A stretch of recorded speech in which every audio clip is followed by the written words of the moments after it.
DLW has been around for 27 years. It's a principal trading house based in Chicago. As you can see from my dress, I come from very traditional financial background. I spent about 30 years in investment banking career. I joined Cumberland to essentially fill the gap between the traditional finance world and crypto asset world, where my own particular experience and my career build up was in derivatives OTC trading, which we think we can add value to crypto OTC trading. Glad to be here, thank you. Hi, my name is SJ. I am a trader at wholesale, formerly known as Octagon. We reverse IPO'd on the Hong Kong main board last year, got PwC to audit us. I think it's the first time one of the big four auditors actually took on a pure crypto company as a client. Insurance were covered both hot and cold. We've been around for 3 years. Started out being bootstrapped onto the first exchange in Hong Kong called ANX Pro, and we've since the reverse IPO, we've essentially become OSL. I'm one of the 6 traders there. We try to essentially get the institutions on board and see how it goes there. Hi, my name is Josh. I used to be a lawyer at a VC. I'm one of the partners at PCP Capital, which is an OTC desk based in Singapore. We market make for spot, and we're trying to pioneer the crypto option space, and very happy to be here. Great, so we're going to break down the panel into 3 topics. The first is an overview of the OTC market. The second, solutions and developments going on affecting the market.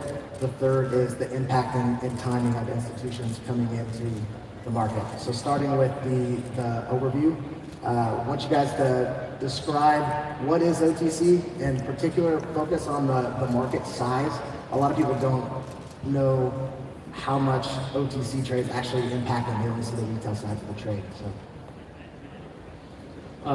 Sure, I'll kick things off. So one thing that we were discussing is that there's a lot of misinformation or kind of misunderstandings of the OTC market. A lot of people in the run-up in 2017 were saying like it's multiples of the exchange volumes. And I think that's just simply not true. Also, a lot of the OTC trading, the flow ends up going to the exchanges anyways by the market makers hedging. And you see people talking about, oh yeah, if you do 100 million through OTC, it won't even move the market. And that's not really how OTC works. There's still market impact. Obviously, we try to minimize it, but the OTC does still require the exchanges to move out of risk. And so, a lot of the flow that goes through OTC ends up hitting the exchanges anyways.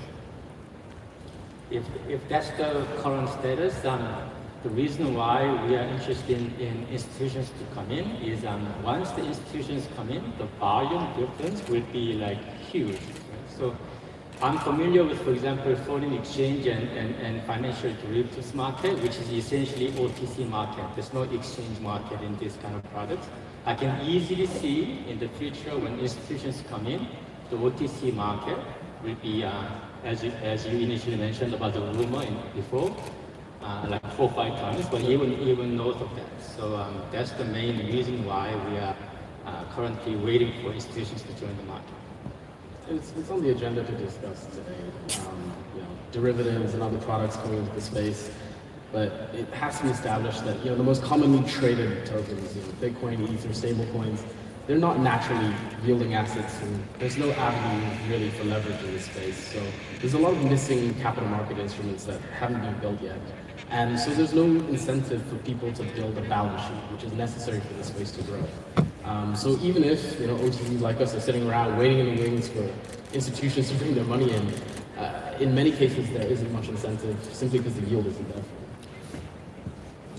Yeah, and I think also the whole genesis of OTC was, if you think back a couple of years back, there was really no venue where somebody with a decent liquid cash could pretty much buy whatever notional value they wanted to on the exchanges. I can't imagine the likes of Oxford, Citadel, or any of these established hedge funds or any other asset manager willing to put up a selfie with their passport or whatever and onboard KYC just to find out that the liquidity there isn't there. So the whole genesis of Octagon was essentially to provide a venue where guys with institutional demand would be able to acquire or sell the desired crypto without market slippage. Markets are getting more efficient. We're starting to see derivatives as will be a later part of the product, but it's come to a point where like everybody wants to have an OTC desk. All the exchanges, it's a natural transition, and it's just I think like as Zane pointed out, it's people think there's a massive pie there. I don't really think it's nearly as big as what the media points it out to be. I think a lot of the mystique comes from how opaque the market is, which is the purpose of an OTC desk. But in reality, if you look at the flows right now, the retail market's dried up, the rivers run dry. You've got a $170 billion space with some massive market makers all scalping away for profits at the end of the day. The spreads have compressed. It's harder to make money. We've seen some desks go out of business along the way. We'll name names or anything, but it's definitely changed, like, and really, really fast. So there's been a regime change. I think it's mostly adults sitting at the table these days. And that's a good thing as well, right? We're coming to a point where we're converging on decisions, trying to standardize the processes as we go. But it's good. I think we're in a good place now, actually. Yeah. It's one of the, people talk about institutions coming in. One thing that's kind of interesting is you have already seen some of the bigger trading desks get involved in crypto. You haven't really seen the asset managers, but because of the volatility and the action going on in crypto over the last couple of years, some of the biggest HFT and trading firms have moved into crypto and kind of started pricing out a lot of the less professional shops. And started, there were a lot of shops that had to close down and wind down because of it. Yeah, at the same time, I've seen a couple of firms go full cycle into the market now. So traditional shops from Chicago, HFTs, realizing they made, oh great, $10 this year, fantastic, 2017, 2018, and then realizing 24/7 market, the amount of risk reward to how much they made, which they could have done in traditional markets, wasn't worth it, and they've gone back out. And I've seen 2 firms do that so far. So, yeah. If I go back a little bit before, the crypto ecosystem people may not be aware of the role of the OTC because the market started with exchanges. But it's a very well-known concept in the financial market. But however, it's not really well understood in the crypto space. But I guess for the individuals to come into the market, you don't really need OTC critically. But you can imagine institutions with fiduciary duty, when they try to come into the market and buy crypto assets, they have to know that there's a certainty of pricing, a certainty of amount, certainty of transaction. They have to have all these things lined up. They cannot just put the money into exchange and hope that the transaction will be done at a certain price, which they cannot really know beforehand. So all these things are guaranteed by OTC traders, right? So a company like us, I'm sure others as well, as a principal trader, we are market maker. So when our counterparts, like institution call us and say, we need, let's say, like 1,000 Bitcoins, we can give them spread or bill for spread, and transaction can be done instantaneously. There's a certainty of pricing, there's a certainty of transaction. So that's the role of the OTC compared to Yeah, so we talked some about some of the challenges of bringing institutions into the market that we're facing.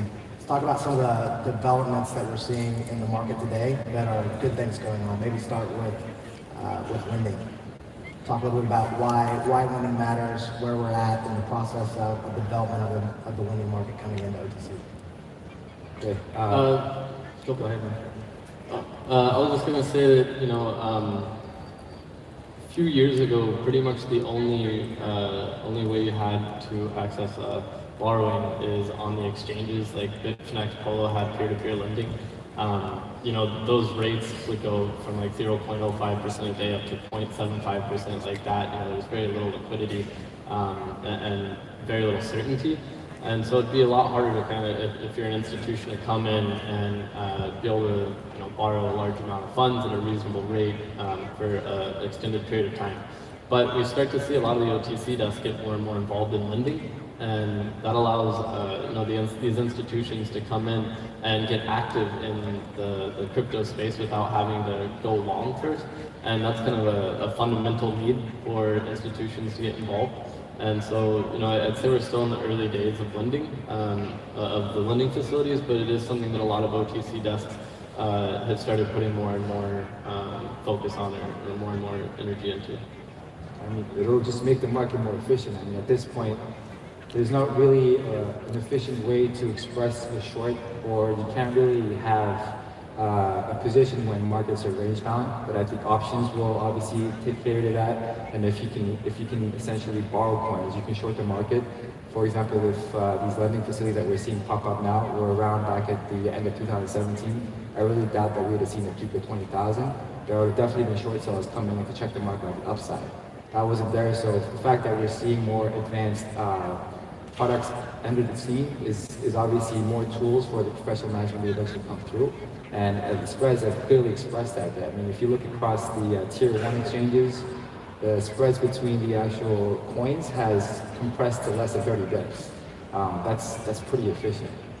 It'll probably compress even more as we see more of these products come through and the users expand as well. So is lending out there for all tokens? Top 20, top 10, just Bitcoin?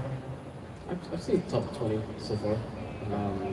I've seen a few brokers make bespoke deals, but most of the volume is in top 10. The difference would be the liquidity. Yeah. So, I mean, everybody can borrow and lend coins, and especially among individuals, they themselves can lend and borrow money. But the question is, for institutions to come in, you need a liquid lending borrowing. To have a liquid lending and borrowing facility, you need to have a liquid market. So naturally, top few coins with liquidity is naturally the target for initial lending and borrowing market, and that market with the benchmark for other coins to borrow. Yeah, let's not forget, most of the platforms that are offering this out there right now, the rates are bullshit. You have to over collateralize. What's the point of even doing it in the first place? Strangely enough, I mean, a few of the desks, and I know this for the other guys as well, we borrow uncollateralized, and there are a few close partnerships we're able to do this with. But it's the very nature of crypto and the way that it's done P2P that's very, very difficult to explain. And then with the larger lenders, you have the problem of rehypothecation, which is when you lend, let's say you lend them their coin, then they take it and lend it out, and it keeps going and going and going, and eventually you don't really know where and how many layers have happened. There's too much credit risk. But going back to the original point, this is about institutions where they're coming in. All major capital market institutions use leverage to earn alpha. That is just the way they look at the market in order to enter. And if we don't have these things in place, they simply won't bring their capital or balance sheet into the space. One importance of institutions to come in is, for example, in the financial market, as I said, I'm from investment banking. Investment banking is all institutional market. There's no real retail market. So institutional market gives you a professionalism into the system, because as an asset manager, they have a fiduciary duty to their investors.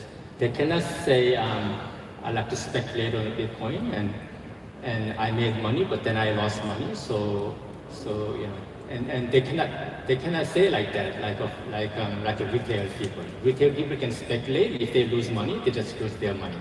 Hopefully the discretionary money, not the money they need for their living. But institutional asset managers cannot do that. So they have a fiduciary duty. So they have to make sure there's a proper risk management, there's a proper transaction regulatory framework. They have to go through all these things. So almost by definition, when institutions join the market, that's when there's a professionalism in the market. That's why it's so important. Interesting. Maybe move on to derivatives, helping institutions hedge their risk. Obviously, the majority of tokens out there, to my understanding, outside of Bitcoin, don't have the ability to short or do a put option on that asset. So our derivatives, we've talked about that there are a lot of companies entering the market that are offering option sort of contracts. Are these coming to Bitcoin, to other tokens? And how could that impact those as they come online? I think, just to put that in context, the crypto market's obsessed with ETFs. The idea they get locked off this crypto up from these ETFs. But you take a step back and look at how normal capital markets work. When an ETF or an index is launched, they don't go out and buy exact amounts of the underlying. They will use futures, they'll use options in order to express the investment itself. So that's the reason why this is important. If we are to have institutions come in and bring their capital in, you need options, you need less counterparty risk on futures. So we've been market making options OTC, that's bilateral. People come to us, we make a market for them, they sign an ISDA with us, and they post collateral directly with us. But that's not ideal. There's a couple of listed markets, so if you're familiar with Deribit, LedgerX, but again, those are physically settled, and it's like trading Apple stock and trading back Apple stock. They're not ideal places to trade either. But they're a good start. And even now, we're seeing them sort of creep up in the rankings, and a lot more volumes going to them, especially in highly volatile markets like now.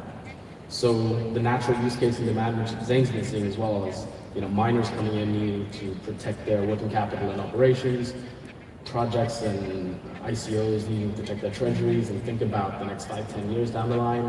And even then, for certain projects that are trying to create an entire new token economy, they need to build out a derivatives market for that to be stable.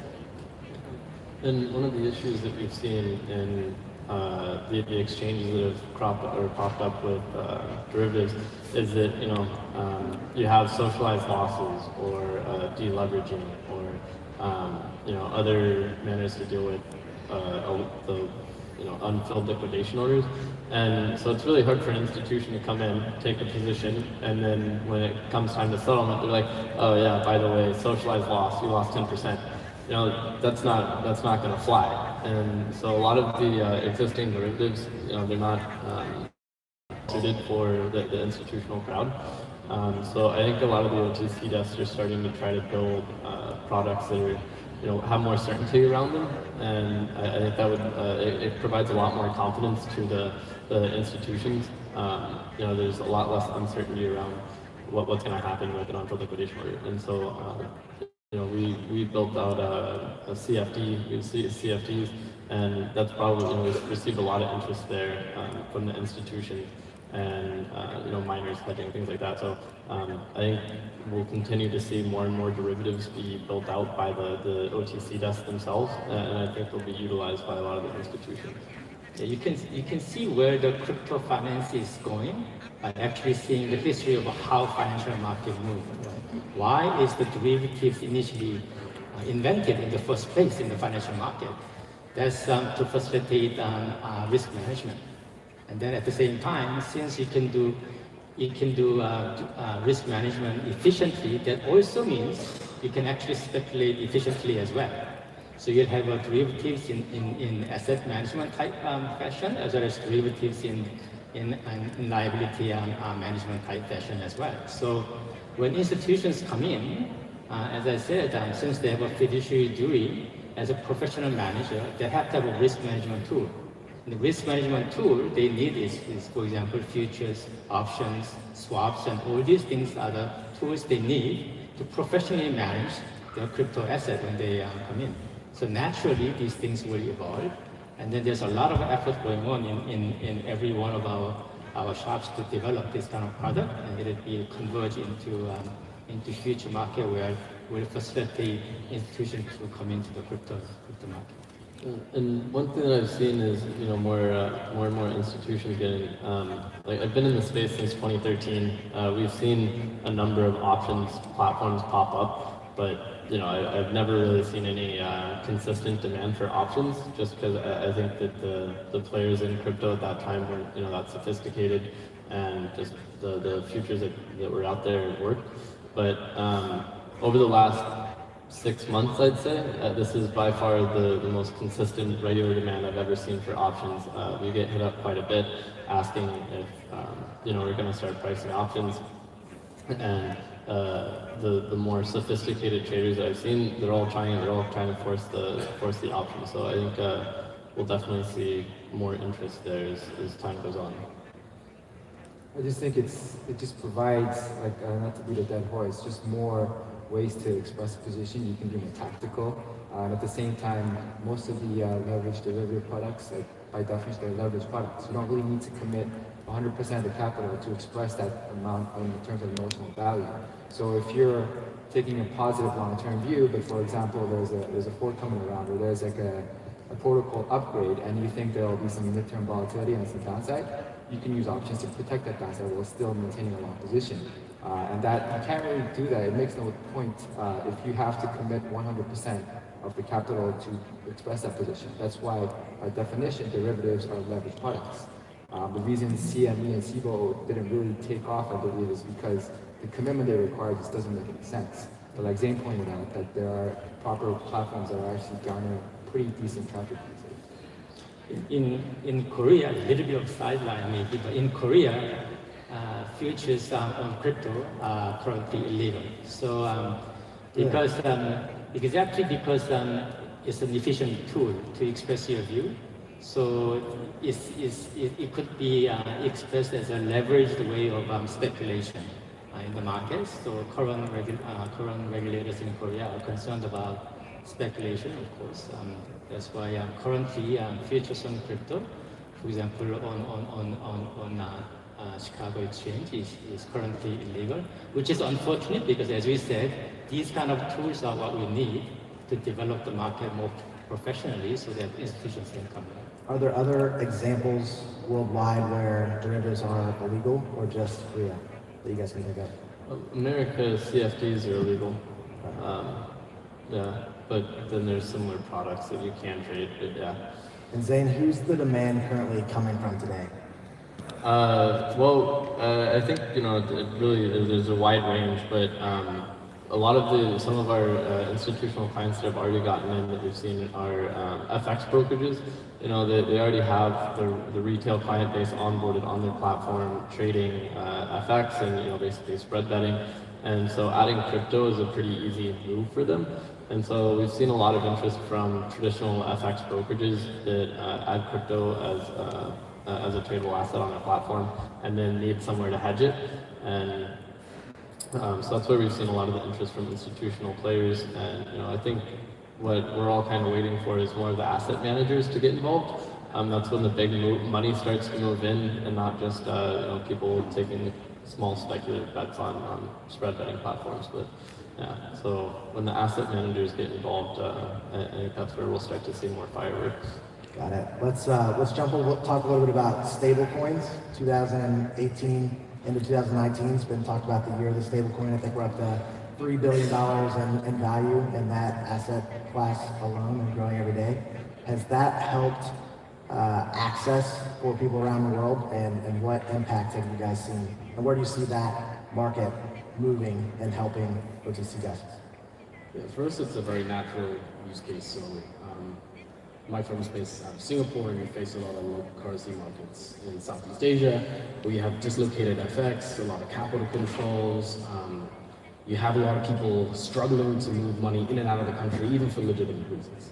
So stablecoins present a pretty unique way for them to do this. And if you compare us to, let's say, a European or an American desk where it might be 70% Bitcoin Ether dominated, we're the exact opposite. We're 70% stablecoin dominated.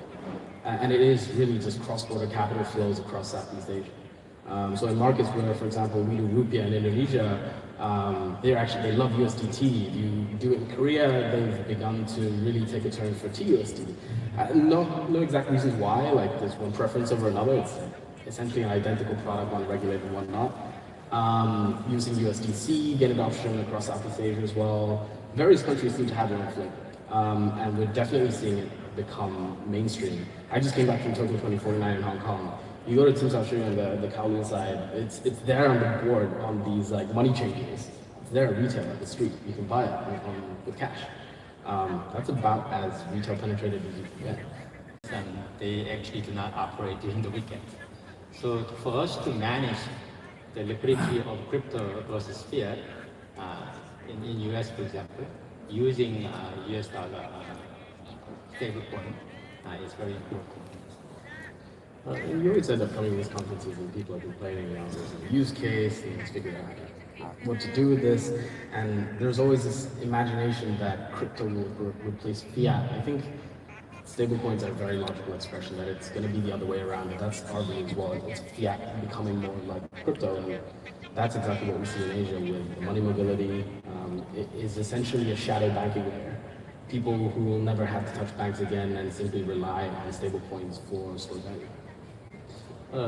I'd say one of the big benefits for stablecoins, for for OTC desks and other venues, is that it gives market access to people in places that otherwise would not have it, and it gives them access to a much deeper liquidity pool. So if I'm trading BTC USDT, I have access to a much more liquid trading pair than if I'm trading BTC Thai baht or BTC Vietnamese dong. And so you get some of these trading firms or traders, and they gain access to the most liquid trading pairs through stablecoins, and it's good for us as an OTC desk because we can't trade dong, we can't get dong out of the country or anything like that. So that pretty much means that we can't trade with people in that market. However, with stablecoins, it's quite easy for them to find an on-ramp domestically, and then now they can trade with anybody pretty much anywhere because most people are going to accept USDT. So it gives us access to people that we wouldn't otherwise have access to, and it benefits the traders as it gives them access to a much more liquid market than they would otherwise have locally. For sure. Let's close out the panel talking about the impact. So I've been hearing for a long time that there's this big pile of money on the sidelines just waiting to enter the market.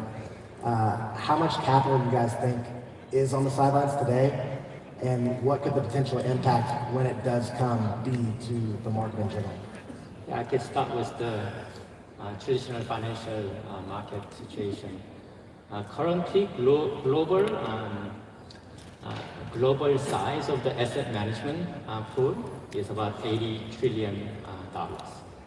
So how much of that is interested in crypto, we cannot really say, but let's say what these people are looking for is a new asset class where they can expand into, preferably those new assets which do not have correlation with the current financial market. And crypto asset is actually a very good candidate.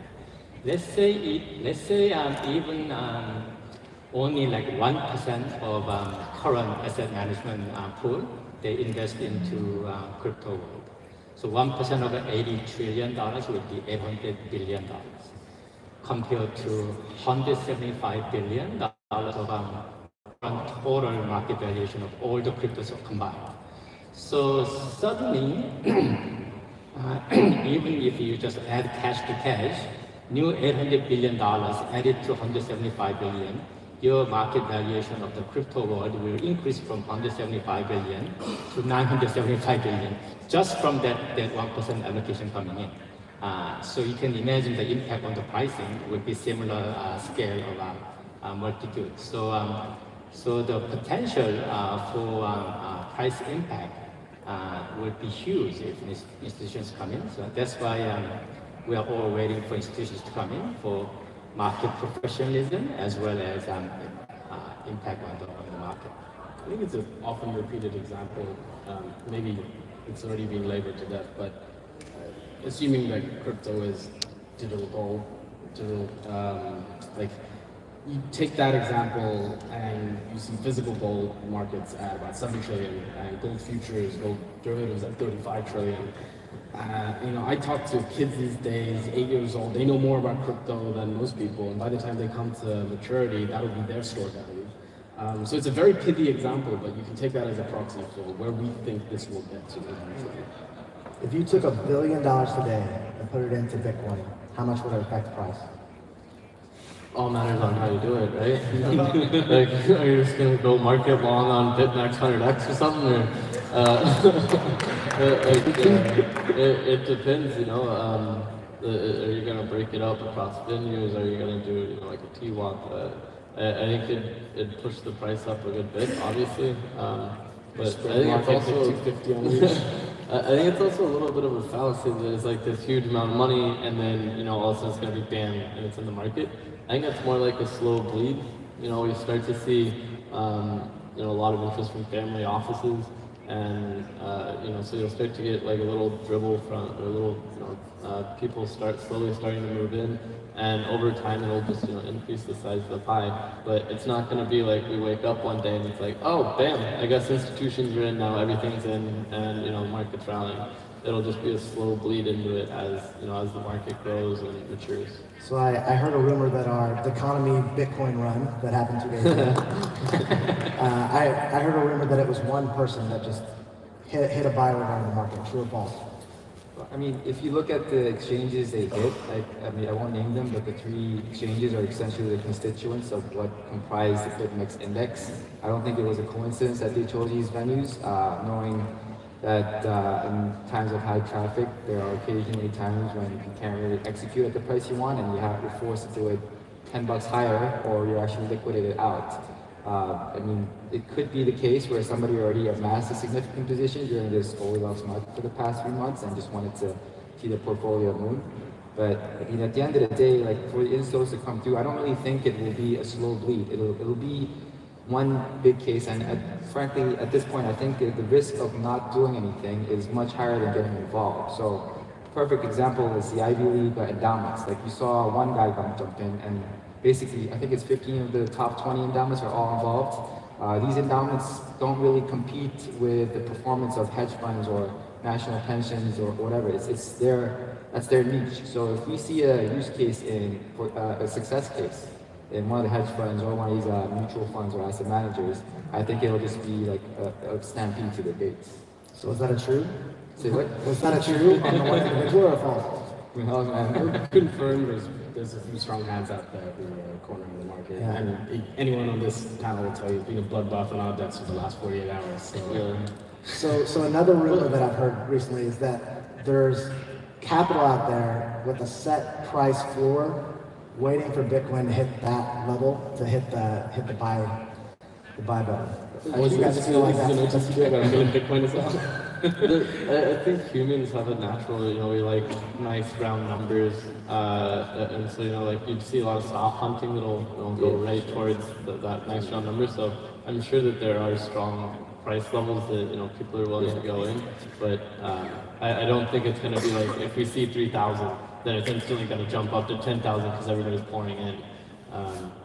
But that kind of level would be also important because it's not just the amount of money which came into the ecosystem to increase the price, but in what situation the money came in. For example, in this time, what I heard was there was a lot of short position, and they were pressuring the price a lot. And once that kind of price was slightly going up to hit that and pass through that short position, there was a lot of squeeze on the short, and that actually triggered price to jump as well. So that's an example of maybe same amount, but in different situation, the price movement would be quite different. Well, the rumor was that 100 million went in, and that's what caused the rally. But 500 million was liquidated on BitMEX. 500 million in shorts. So it had a pretty big impact. Well, we're all thankful for it. So, all right. Well, that's our time. So we're up. Thank you, everybody. Appreciate it. Thanks, guys.